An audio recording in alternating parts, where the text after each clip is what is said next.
नमस्कार, देश देशांतर में आपका स्वागत है। मैं हूं विशाल दहिया और आज हम बात करेंगे कृषि क्षेत्र की। लोकसभा चुनाव में भारी बहुमत के साथ मिली जीत के बाद बीजेपी के नेतृत्व में एनडीए गठबंधन ने सरकार गठन का काम शुरू कर दिया है। अपनी दूसरी पारी में सत्ताधारी गठबंधन के सामने कई चुनौतियां हैं और लोगों को बहुत सारी अपेक्षाएं। इन चुनौतियों और अपेक्षाओं से भरपूर एक ऐसा क्षेत्र है जिस पर सबकी निगाहें रहेंगी और वो है कृषि क्षेत्र।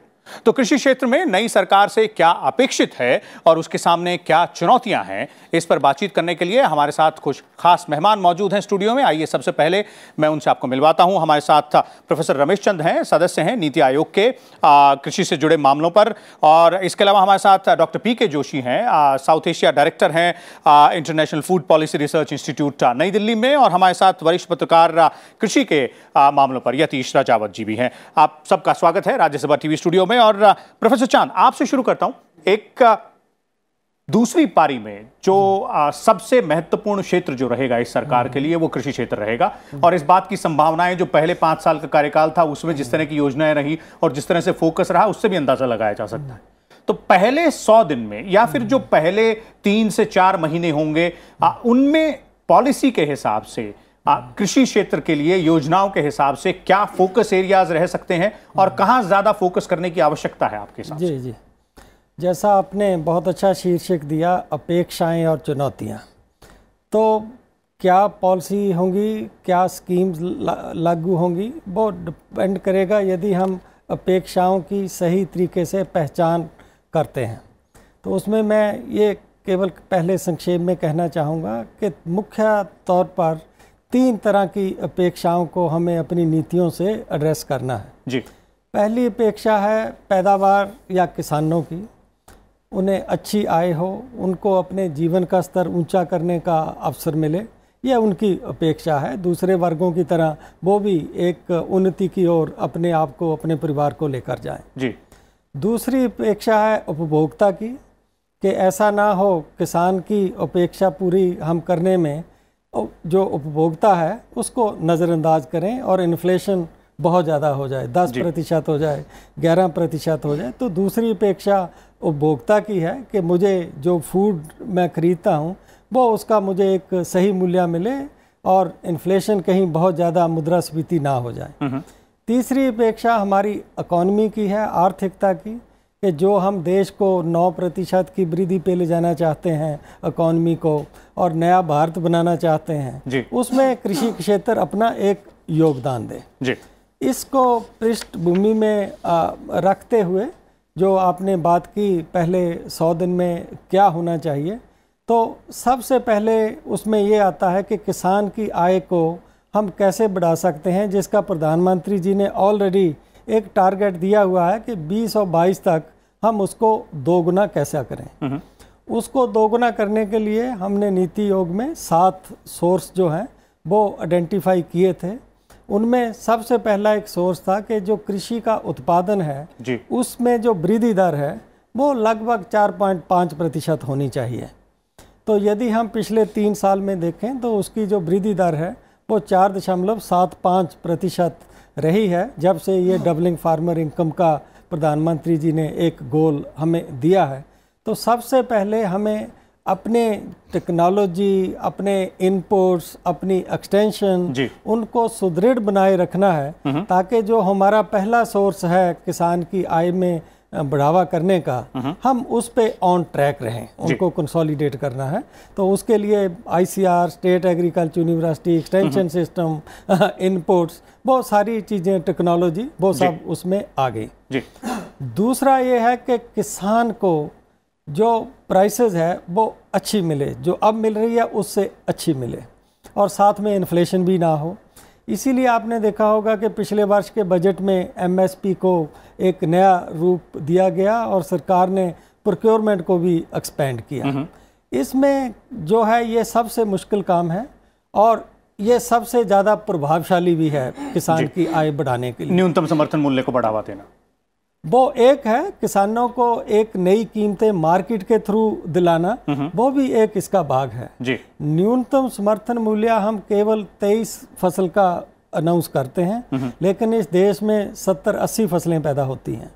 ज़्यादातर फसलें क्षेत्र वो है जिसमें एमएसपी नहीं अनाउंस होती, लेकिन वहाँ एग्रीकल्चर बहुत अच्छा कर रही है। मतलब बड़ा मकसद ये है कि किसानों को उनकी जो वो है जो उत्पाद है उसका जो है उचित मूल्य मिलना चाहिए। जी जी जी, वो एक दूसरा है जी। उसके लिए बाजार में सुधार करना, एमएसपी को इफेक्टिव बनाना, एमएसपी का दायरा इंक्रीज करना या एमएसपी को किसी और तरीके से इम्प्लीमेंट करना यदि हम प्रोक्योरमेंट नहीं करना चाहते तो ये है, या एफपीओ बनाना जो कि बीजेपी के मैनिफेस्टो में भी है कि देश में 10,000 फार्मर प्रोड्यूसर ऑर्गेनाइजेशन बनाई जाएंगी। बिल्कुल, संकल्प पत्र में कई और बातें भी कही गई थी प्रोफेसर चांद, उसके बारे में बातचीत करेंगे, लेकिन पहले मैं डॉक्टर जोशी को लेकर आता हूं। डॉक्टर जोशी, जिस तरह से प्रोफेसर चांद ने बताया बेहतरीन एक एग्जाम्पल देकर और एक तरीके से आउटलाइन देते हुए कि क्या वो मुख्य बिंदु रहेंगे जिन पर ध्यान देने की आवश्यकता, और सबसे महत्वपूर्ण बात है कि किसानों को उनके उत्पाद का उचित मूल्य मिलना चाहिए, तभी जो डिस्ट्रेस है एग्रीकल्चर सेक्टर में या कृषि क्षेत्र में, जिस तरह की जैसे कहा जाए थोड़ा सा माहौल हाल फिलहाल में देखने को मिला कि बहुत बेहतरीन नहीं था, उसको सुधारने में तभी फायदा मिल सकता है। बिल्कुल, आपने बिल्कुल सही कहा। मैं इसको दो तरह से देखता हूँ। जो आपकी चुनौतियों का प्रश्न है उसको दो तरह से देखता हूँ। एक तो किसान के लेवल पर जो चुनौतियाँ हैं और दूसरा जो सरकार के लेवल में चुनौतियाँ हैं। तो अगर हम किसान के लेवल में चुनौतियां देखते हैं तो उसमें मैं 5 पॉइंट्स को बताना चाहूँगा, बिल्कुल क्विकली बुलेट पॉइंट्स में। जी बिल्कुल। एक तो है उसकी इनकम को बढ़ाना है। इनकम को बढ़ाने के लिए उसकी उपज को ज़रूर बढ़ाना है हमें। उपज बहुत कम है इस समय। अगर हम प्रोडक्टिविटी को देखते हैं तो प्रोडक्टिविटी हमारी as compared to other countries, many countries, even neighbouring countries, हमारी प्रोडक्टिविटी लेवल क्रॉप की बहुत कम है। उसको एक तो बढ़ाने की ज़रूरत है। दूसरा क्या है, इनकम बढ़ाने के लिए गाँव में बेरोजगारी बहुत है, अनएम्प्लॉयमेंट, डिसगाइज्ड अनएम्प्लॉयमेंट इसे कहते हैं। फुल्ली एम्प्लॉयड किसान खेती में लगा हुआ है लेकिन पूरा रोजगार नहीं है उसको। वो मान ली ग्रामीण क्षेत्रों में खेती में अगर आप देखें, किसान हूँ अगर मैं, तो मुझे पूरा एम्प्लॉयमेंट में फुल्ली ऑक्युपाइड नहीं हो कृषि में, तो इनकम बढ़ाने के लिए हमें उसको रोजगार भी उसको देना है। तो एक तो इनकम पे हमें बहुत जोर, जो सबसे बड़ी चुनौती इनकम बढ़ाने की है। दूसरा है कि जो साइज ऑफ होल्डिंग है किसान की वो घटती जा रही है ओवर टाइम, छोटी होती जा रही हैं और छोटे होने के साथ साथ फ्रेगमेंटेड हो रही हैं, एक जगह कंसोलिडेट नहीं है। दूसरी सबसे बड़ी समस्या ये आ रही है कि किसान की जो ज़मीन घट रही है उसको कैसे हम रोक सकते हैं। कुछ स्टेट हैं जैसे पंजाब है, वहाँ थोड़ा रिवर्स ट्रेंड आने लगा है। तीसरा है मार्केट एक्सेस। किसान को जो है मार्केट ने, अगर हम देखिए पिछले कई सालों में मार्केट नहीं बनी। पिछले साल के बजट में 22,000 मार्केट का प्रावधान किया गया था बहुत सालों के बाद। तो मार्केट एक्सेस टू मार्केट नहीं है। और चौथा पॉइंट जो सबसे बड़ा इंपॉर्टेंट है, प्राइस का फ्लक्चुएशन। और कृषि एक ऐसा, इसमें इसकी विशेषता ये है कि देखिए 15, 20 और 1 महीने के अंदर सारा का सारा प्रोड्यूस मार्केट में आ जाता है। तो सब प्रोड्यूस अगर मार्केट में एक टाइम पे आ जाता है तो मार्केट में ग्लट हो जाता है, प्राइस ऑटोमेटिकली क्रैश कर जाते हैं। लेकिन साल के अंत में प्राइसेस बहुत ज़्यादा बढ़ जाते हैं। तो प्राइस को ये बड़ी चुनौती है किसान के लिए, उसे हमेशा कम प्राइस, कीमतों में बैलेंस कैसे बनाकर रखा जाए। 5वां पॉइंट है क्लाइमेट चेंज। ये तो है किसान के लेवल की जो प्रॉब्लम्स है। सेंटर अगर देखते हैं, अगर नेशनल लेवल में सरकार की ओर से, तो एक तो हमारे प्रधानमंत्री जी का जो ये है स्लोगन है, मैक्सिमम गवर्नेंस मिनिमम गवर्नमेंट। लेकिन कृषि में क्या हो रहा है, अगर हम देखते हैं तो गवर्नमेंट का एक्सेसिव कंट्रोल है, हर चीज़ में गवर्नमेंट है। तो एक तो ये वाला सबसे बड़ी चुनौती यह है कि हम इस स्लोगन को minimum government and maximum governance को कैसे लागू कर कृषि क्षेत्र में नंबर 1 ये चुनौती हमारे सामने सबसे बड़ी है। दूसरी चुनौती जो है कि सब्सिडीज बहुत ज़्यादा है। आप कोई चीज़ देख लीजिए, सब में सब्सिडी है। आप पानी पे, बिजली पे, सीड पे, खाद पे, कृषि ऋण पे, सब में सब्सिडी है। ये एक सबसे बड़ी चुनौती नेशनल गवर्नमेंट के लेवल से। तीसरा जो है implementation of government programmes, schemes, बहुत सारी स्कीम्स हैं, कई स्कीम्स हैं। एमएसपी वाली एक स्कीम है, एग्रीकल्चर इंश्योरेंस की स्कीम है, लेकिन इम्प्लीमेंटेशन इनका कैसे इफेक्टिव हो जिससे वो उसका जो बेनिफिट है, स्कीम की नीयत बहुत अच्छी है लेकिन वो किसान तक कैसे पहुंच सकती है, वो एक सबसे बड़ी चुनौती है। देन कृषि को हम हमेशा कहते हैं कि ये स्टेट सब्जेक्ट है, लेकिन सेंट्रल गवर्नमेंट की ओर से बहुत कुछ होता है। तो कन्वर्जेंस कैसे हो स्टेट और सेंटर का, दोनों मिलकर कैसे काम करें, ये एक और चुनौती है। और 5वीं सबसे लास्ट में है कि लिबरलाइजेशन कैसे हो इसका, एग्रीकल्चर सेक्टर का। तो मैं जो समझता हूँ कि अगले जो 100 दिन आने वाले हैं, जो जिसकी आवश्यकता है, ये बिग बैंग रिफॉर्म्स की जरूरत चाहिए। कृषि में बिग बैंग रिफॉर्म्स जो हुए नहीं है, और रिफॉर्म्स के नाम से हम एक स्कीम को ले आते हैं, एक स्कीम नई स्कीम आ जाती है, बल्कि रिफॉर्म्स नहीं आते हैं। रिफॉर्म्स के लिए हमको ज़्यादा से ज़्यादा लिबरलाइज करना होगा, और लीस्ट गवर्नेंस एंड ये हमें मैक्सिमम गवर्नेंस और लीस्ट गवर्नमेंट को ये लागू करना होगा। जी, तो मतलब रिफॉर्म्स की आवश्यकता है आपके मुताबिक डॉक्टर जोशी। आप यतीश रजावत को लेकर आते हैं। यतीश, जिस तरह से पिछले 5 साल को देखें और जो कार्यकाल रहा है एनडीए सरकार का, और उसमें जो कुछ योजनाओं की अगर बात करें कृषि क्षेत्र से जुड़ी रही हैं, और फिर उसके बाद एक नज़र भारतीय जनता पार्टी का जो संकल्प पत्र था 2019 के चुनाव का, उस पर डालें, और जिन चुनौतियों की बात हमारे 2 मेहमान यहां कर रहे हैं, प्रोफेसर चांद और डॉक्टर जोशी, जो कह रहे हैं, उनमें अब बहुत सारा तालमेल भी है। आप प्रधानमंत्री किसान सम्मान निधि स्कीम को ले लीजिए। उसका मकसद ये था कि किसानों की आय में किस तरह से कोई बढ़ोतरी की जाए, किस तरह उनको राहत दी जाए। उसके अलावा संकल्प पत्र में जिस तरह से बात की गई कि किसानों को 60 साल की उम्र के बाद पेंशन देने की भी स्कीम रहेगी। भंडारण की जो समस्या है उसके ऊपर भी कुछ न कुछ एक फोकस लिया जाएगा, और फिर फार्मर प्रोड्यूसर ऑर्गेनाइजेशन FPOs की जो बात हो रही थी। तो आपके लिहाज से ये तालमेल तो बन रहा है, लेकिन इसको आगे कैसे बढ़ाया जाए पहले 100 दिनों में, वो एक बड़ा चैलेंज है।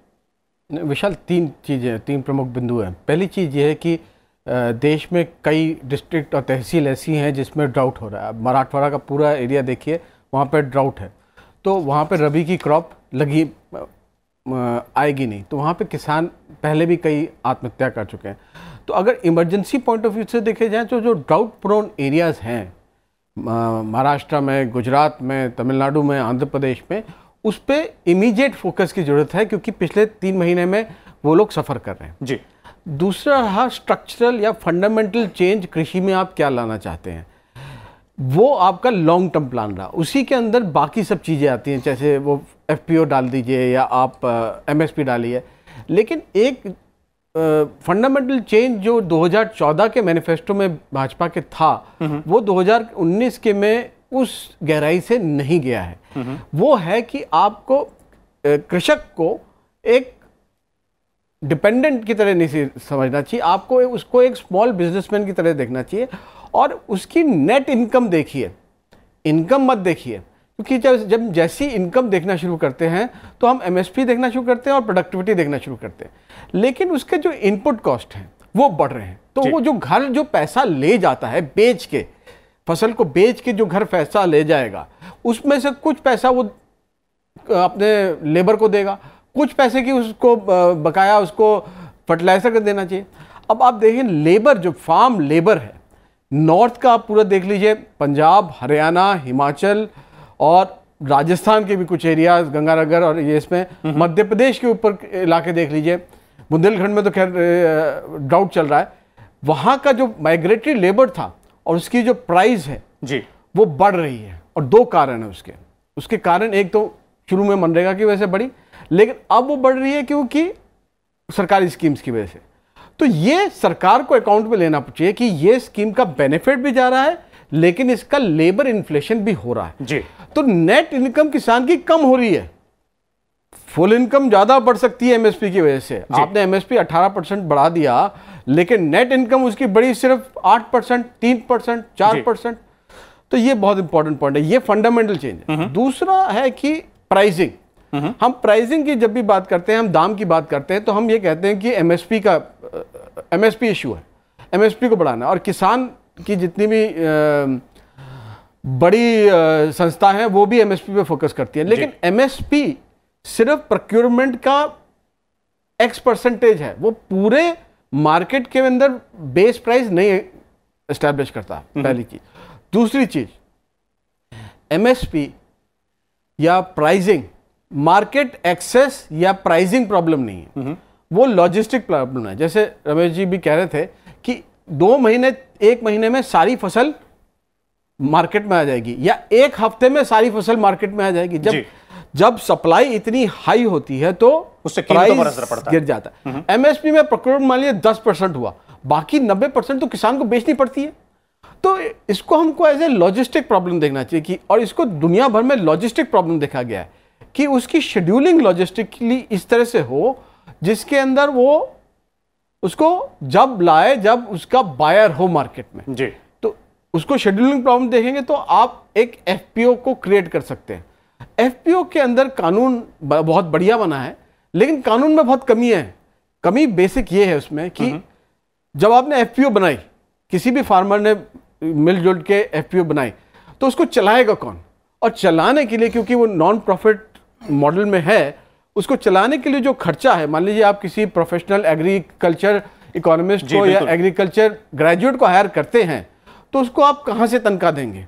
उसको अगर आप 20,000, 30,000, 40,000 रुपए देंगे तो वो कहाँ से आएगा? तो उसकी इकोनॉमिक वायबिलिटी, उसकी प्रिसाइजली, तो एफपीए की जो इकोनॉमिक वायबिलिटी है वो एक कंपनी की तरह होनी चाहिए, और उसके अंदर जो खर्चा है जी, उसको चलाने का वो अलग से तय होना चाहिए, अप्रूव्ड होना चाहिए जी। तो तभी, और उसको लॉजिस्टिक्स पे फोकस करना चाहिए। उसका जो कैपिटल यूज होना चाहिए वो भी लॉजिस्टिक्स पे होना चाहिए, मतलब कि वो किसानों की कमोडिटीज को कंसोलिडेट करे और फिर मार्केट में शेड्यूल टाइम पे लेके जाए जी। तो मतलब ये कई महत्वपूर्ण बात आपने कही यतीश, और प्रोफेसर चांद को लेकर आते हैं। प्रोफेसर चांद, दो महत्वपूर्ण बातें, एक तो इकोनॉमिक वायबिलिटी, एफपीओ जैसे जो ऑर्गेनाइजेशंस हैं, और जिस कानून की यतीश जी बात कर रहे थे कि उसमें कई सुधार भी किए जा सकते हैं। दूसरी सबसे महत्वपूर्ण बात, और वहीं से शुरुआत करते हैं, कि नेट इनकम जो है किसान की, उस पर नजर डाली जाए और उसको किस तरह से बढ़ाया जाए, क्योंकि सारे खर्चे निकाल देने के बाद किसान के हाथ में कितना पैसा बचा रहता है, कितना रुपया, उसकी कितनी आमदनी बचती है उसके हाथ में, वही उसकी पूंजी। नहीं, हम जो किसान की आय में ट्रेंड देखते हैं वो सचमुच में उसकी आय से ही देखते हैं, और दोनों में एक डिफरेंस है। जो उसके प्रोड्यूस की वैल्यू है उसको रिटर्न कहते हैं, जो उसके प्रोड्यूस की वैल्यू में से आप इनपुट का और लेबर का खर्चा माइनस कर दें, उसको आय कहते हैं। तो इन दोनों में एक अंतर है जी। जब मैं आय शब्द का उपयोग करता हूं तो उसका मतलब है कि मैं किसान की नेट इनकम की इनपुट कॉस्ट हटा के उसके हाथ में, इनपुट कॉस्ट और लेबर हटाकर उसकी जो है बात मैं उसकी करता हूं जी। और जो हम डबलिंग फार्मर इनकम का गोल है पीएम का, वो प्रोडक्शन को डबल करने का नहीं है, वो प्रोडक्शन माइनस इनपुट कॉस्ट, जो रेजिड्यूल इनकम है जो, उसको डबल कैसे करना तो वो नेट इनकम जिसकी बात यतीश कर रहे थे, वो उसको डबल करने का एग्जैक्टली उसी पे उसका है जी। अब उसमें एफपीओ जो है उसका बहुत बड़ा रोल है, और जब हम एफपीओ कहते हैं तो जनरली वो फार्मर प्रोड्यूसर कंपनी को ही हम रेफर करते हैं। उसमें आपने सुना होगा कि पिछले बजट में जो कोऑपरेटिव को इनकम में राहत मिलती है उसको एक्सटेंड किया गया कि फार्मर प्रोड्यूसर कंपनी को भी वो राहत मिलेगी। और ये जो फार्मर प्रोड्यूसर कंपनीज हैं ये नॉन प्रॉफिट ऑर्गेनाइजेशन नहीं है, ये फॉर प्रॉफिट ऑर्गेनाइजेशंस हैं। फार्मर को प्रॉफिट देना, और कई जगह फार्मर प्रोड्यूसर कंपनी, मैंने स्वयं उनके यहाँ विजिट किया है, वो बड़े अच्छे तरीके से चल रही हैं। पहले कुछ वर्ष उनको चलाने के लिए, हैंड होल्डिंग के लिए जो पैसा मिलना चाहिए, ट्रेनिंग के लिए कोई वो अकाउंटेंट रखते हैं, कुछ हैं उसका थोड़ा बहुत, तो सरकार उसमें पहले कुछ वर्ष तक कई लाख रुपए से उनको एक सहायता, आर्थिक सहायता, उनको अनुदान सब्सिडी के तौर पर, अनुदान के तौर पर मिलता है। लेकिन अल्टीमेटली देखिए, कोई भी इकोनॉमिक एक्टिविटी जब तक वो अपने पैरों पे नहीं खड़ा होगी तो हमेशा के लिए आप उनको उसमें निर्भर नहीं, अनुदान पर हमेशा के लिए निर्भर नहीं, हमेशा के लिए। लेकिन पहले 3 साल जो है उनको, चाहे वो small farm agri business consortium promote कर रहा है, चाहे नबार्ड उनको प्रमोट कर रहा है, कुछ प्राइवेट के थ्रू भी प्रमोट हो रहे हैं, तो उनको 12-15 लाख रुपए से लेकर 20 लाख तक रुपए की एक आर्थिक सहायता इन चीज़ों के लिए जो अभी बताया इन्होंने, उसके लिए उनको दी जाती है। प्लस ये इनकम टैक्स से उनको, उसके दायरे से उनको बाहर रखना, वो एक बहुत बड़ा इसमें स्टेप है। तो मतलब ये सब छूट हैं जिससे उसको इकोनॉमिक वायबिलिटी बनाए रखने में मदद मिल सकती है। लेकिन मैं इस बात से उनसे बिल्कुल इत्तेफाक करता हूँ कि हमारे देश में 6 लाख तो गाँव हैं, लेकिन अभी तक 6,000 भी हमारी फार्मर प्रोड्यूसर कंपनी नहीं है। कोई 4,000 कुछ हैं, और उनमें से भी बहुत सी काम नहीं कर रही। और भारत जैसे क्षेत्र में जहाँ छोटे छोटे किसान हैं, हर जगह मार्केट नहीं है, ट्रेड इतना कॉम्पिटिटिव नहीं है, वहाँ पर फार्मर प्रोड्यूसर कंपनी बनाना या फार्मर को एक कोऑपरेटिव की इंस्टीट्यूशन देना, वो बहुत ही महत्वपूर्ण है। एक बार मैं और कहना चाहूँगा, हमने अभी 100 दिन का जब कार्यक्रम हम बना रहे थे, उसमें कुछ देखा कि क्या पॉलिसीज़ जो हैं वो इनकम को अफेक्ट करती हैं, किसान की आय को। उसमें एक बड़ा अच्छा परिणाम आया, जिसका जोशी जी भी थोड़ा उसकी ओर इशारा कर चुके हैं। जितनी ज़्यादा गवर्नमेंट की इंटरवेंशन हो सेक्टर में, जितना ज़्यादा सेक्टर लिबरलाइज हो, उसकी उतनी ही ज़्यादा ग्रोथ आ रही है। मतलब मिनिमम गवर्नमेंट और मैक्सिमम गवर्नेंस की बात जो कर रहे थे। जैसे उदाहरण के तौर पर पिछले 5 साल में फिशरी का जो ग्रोथ रेट है वो 7% से ऊपर है जी। और फिशरी में कोई एमएसपी नहीं है, कोई किसी किस्म की सब्सिडी नहीं है। गवर्नमेंट की ओर से उसको आज़ादी है कि वहाँ प्राइवेट सेक्टर एक्वाकल्चर कर रहा है, क्या कर रहा है, इस तरह है जी। दूसरे नंबर पे यदि आप 1 मिनट का समय दें, लाइव स्टॉक आता है जिसमें अंडे, दूध, मीट वगैरह आते हैं। आप यदि उसका ग्रोथ रेट देखो, वो भी 6.5% से ऊपर चल रहा है। उसमें भी आप देखें कि मिनिमम सब्सिडी है, कोई एमएसपी नहीं है, लेकिन प्रोसेसिंग में इन्वेस्टमेंट करने के लिए कौन दूध खरीदता है उस पर कोई पाबंदी नहीं है। वो सेक्टर एक लिबरलाइज्ड है जी। उसके बाद हॉर्टिकल्चर आता है, फिर हमारी सीरियल, ऑयल सीड और पल्सेस क्रॉप आती हैं जी। तो आप जब हॉर्टिकल्चर की भी जो है उस पर पाबंदियां हैं तो ग्रोथ कम होगी। फाइनली जब आप इन पे जाते हो, सीरियल, पल्सेस, ऑयल सीड, जिनमें हम इनपुट सब्सिडी भी देते हैं, एमएसपी भी देते हैं, तो ग्रोथ रेट हमें 1.5% भी नहीं मिल रही। तो ये एक बहुत बड़ा निकल के आया है। इस पर एक सहमति है कि इस सेक्टर को लिबरलाइज करने की, इस सेक्टर में प्राइवेट इन्वेस्टमेंट की, इस सेक्टर में पब्लिक इन्वेस्टमेंट की, रेगुलेशन लिबरलाइज करने से तभी ये सेक्टर आगे बढ़ेगा। तो मतलब जो सरकारी रेगुलेशंस है उनको लिबरलाइज करने की भी जरूरत है। समय थोड़ा सा कम है, लेकिन डॉक्टर जोशी एक आखिरी कमेंट आपसे चाहूंगा, फिर उसके बाद यतीश जी से भी, कि ये जो बात हो रही है आय बढ़ाने की, इनकम बढ़ाने की, और एक तरीके से जो पूरा कृषि क्षेत्र है उसको किस तरह से और मजबूत बनाया जा सके, उसमें 2 महत्वपूर्ण बातें जो उभर के सामने आ रही है वो ये कि एक तो लॉजिस्टिक्स को बढ़ाने की जरूरत है, एक भंडारण की जो व्यवस्था है उसको भी थोड़ा सा मजबूत करने की जरूरत है। तो इस सब में निवेश भी लगेगा, यानी कि प्राइवेट सेक्टर की भी इन्वॉल्वमेंट बहुत जरूरत है। इसमें देखिए, जो हैवी इन्वेस्टमेंट की जरूरत है कृषि के क्षेत्र में, हैवी इन्वेस्टमेंट, और यहाँ पे प्राइवेट सेक्टर को अट्रैक्ट करना है। तो प्राइवेट सेक्टर तभी अट्रैक्ट होगा जब गवर्नमेंट की उसमें कमी, जैसे पंजाब है, पंजाब में सबसे ज़्यादा प्रोक्योरमेंट होता है राइस व्हीट का, तो बहुत कम जो बिजनेस कंपनीज हैं बहुत कम है। लेकिन मध्य प्रदेश है, छत्तीसगढ़ है, और ये स्टेट हैं जहाँ पे लिबरलाइजेशन हो रहा है, गवर्नमेंट प्रोक्योरमेंट कम है, तो वहाँ पे एग्री बिजनेस जा रहा है। तो एग्री बिजनेस को अट्रैक्ट करने के लिए हमको गवर्नमेंट इंटरवेंशन कम से कम करना पड़ेगा जी। जहाँ पे क्या होता है कि अगर तो वो वायबल है, इकोनॉमिकली वायबल वेंचर है, तो प्राइवेट सेक्टर अपने आप आ जाएगा, उसमें कोई प्रॉब्लम ही नहीं है। लेकिन क्या है, कई प्रॉब्लम्स हैं जिसमें वो वायबिलिटी गैप रह जाता है, तो उसमें इकोनॉमिकली वायबल नहीं होता। तो जो वायबिलिटी गैप है उसको ब्रिज करने के लिए पब्लिक प्राइवेट पार्टनरशिप का हम को ला सकते हैं जी। कृषि के क्षेत्र में हमने कभी भी पब्लिक प्राइवेट पार्टनरशिप का एक्सपेरिमेंट नहीं किया है। रोड के सेक्टर में है, एयरपोर्ट के सेक्टर में है, बिजली के सेक्टर में है, हमने पब्लिक प्राइवेट पार्टनरशिप को लेके आए हुए हैं। कृषि के क्षेत्र में क्या हम मार्केट को पब्लिक प्राइवेट पार्टनरशिप में नहीं ला सकते हैं, एक्सटेंशन को नहीं ला सकते हैं क्या, कैनाल इरिगेशन को नहीं ला सकते हैं क्या? तो पब्लिक प्राइवेट पार्टनरशिप की बहुत जरूरत है। भंडारण की बात आपने कही, तो पीपीपी मोड में हमको लाना बहुत जरूरी है। तीसरा एक मैं बड़ा इंपॉर्टेंट पॉइंट कहना चाहता हूँ, जो मिनिस्ट्री ऑफ एग्रीकल्चर है, मेरे ख्याल से इसको भी रीस्ट्रक्चर करने की जरूरत है। जैसे अभी एग्रीकल्चर मिनिस्ट्री है, फार्मर वेलफेयर उसमें नाम लगा दिया है। कृषि इसमें हमें ये देखना होगा कि जैसे फर्टिलाइजर है उसको अलग रखा हुआ है, कृषि या फर्टिलाइजर या तो एक कर दें, कृषि या रूरल डेवलपमेंट एक कर दें, क्योंकि मेजॉरिटी जो लोग हैं वो रूरल एरियाज में रहते हैं, वहाँ पे एम्प्लॉयमेंट की जरूरत है। तो कृषि और रूरल डेवलपमेंट को एक मिनिस्ट्री बनाएं, तो रीस्ट्रक्चरिंग अगर करें मिनिस्ट्रीज का, और तब हमारा कन्वर्जेंस जो है प्रोग्राम्स एंड पॉलिसीज में आ सकता है। तो रीस्ट्रक्चरिंग, कन्वर्जेंस और पीपीपी मॉडल की बात तो आप कर रहे हैं। यतीश जी, एक आखिरी कमेंट आपकी तरफ से कि किस तरह से और बेहतर इसमें काम किया जा सकता है। देखिए, एक तो स्ट्रक्चर रिफॉर्म्स हैं जिस पे मतलब काम करने की ज़रूरत है, और स्ट्रक्चर रिफॉर्म में कुछ पेचीदियाँ हैं जो एफपीओ को पॉपुलर नहीं करने दे रही।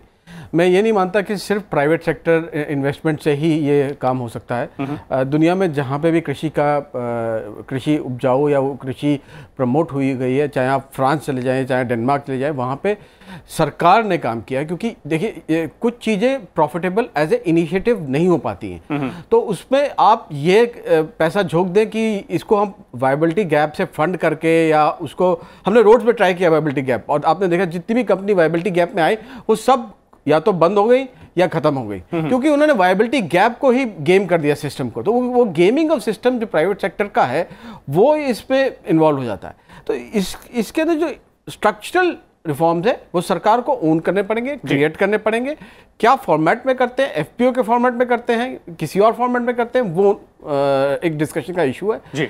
लेकिन जो इमीडिएट इमरजेंसी प्रॉब्लम्स हैं, जिसमें पानी, ड्राउट और change of agriculture cropping patterns, खासतौर से पंजाब में और हरियाणा में, जहाँ पे राइस की वजह से आप अंडर वाटर मतलब एकदम खत्म हो गया, grey areas, dark areas form हो गए जी। बिल्कुल, ये सब पॉलिसी लेड इंटरवेंशंस हैं जो बहुत ज़रूरी हैं और इमरजेंसी फुटिंग पे करने चाहिए जी। तो मतलब स्ट्रक्चरल रिफॉर्म्स की ज़रूरत है, और जिस तरह से हमारे मेहमान तीनों इस वक्त बता रहे हैं कि कई ऐसी चुनौतियां हैं नई सरकार के सामने कृषि क्षेत्र को लेकर, जिसे सुधारने के लिए खासतौर पे कई ऐसे यहाँ पर चैलेंजेस रहेंगे जिनका सामना करने के लिए कई स्टेप्स उठाने पड़ेंगे सरकार को, और उन सब अपेक्षाओं को पूरा करने के लिए जो कि लोगों की तरफ से हैं, और खासतौर पे अगर कृषि क्षेत्र की बात करें तो किसानों की तरफ से हैं।